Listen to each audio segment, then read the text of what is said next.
Good morning, this is Tim McGowan for the Finance News Network. US equities finished higher in uneventful Thursday trading, though off its best levels.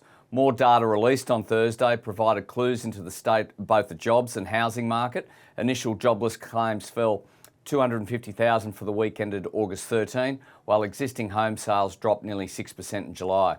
A glimmer of hope from the Fed Reserve also, with their minutes suggesting the central bank said it remains committed to fighting inflation, but indicated it could adjust its pace of tightening based on market conditions.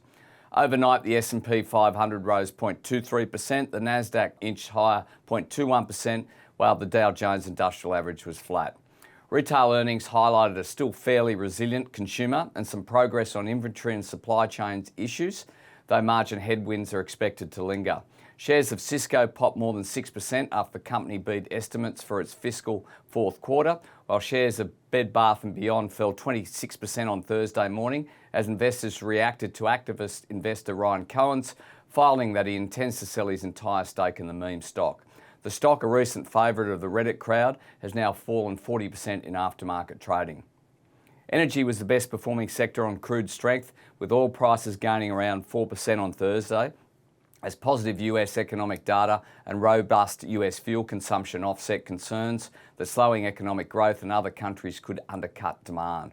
Oil and gas stocks alongside coal, copper and aluminium stocks outperformed. The real estate sector was weak, with the Fed Reserve officials predicting a slowdown in the US housing market. Whilst rising mortgage rates are putting pressure on the consumer, there hasn't been anywhere near the excess of lending that occurred in the 2000s. A report from Fitch this week said that the Fed's interest rate moves had indeed made housing prices likely to fall and put the largest plausible drop at around 15%. That would be a loss of around $60,000 for the average American homeowner, which is significant, but less than the nearly $120,000 that the average US home gained in value over the past 2 years.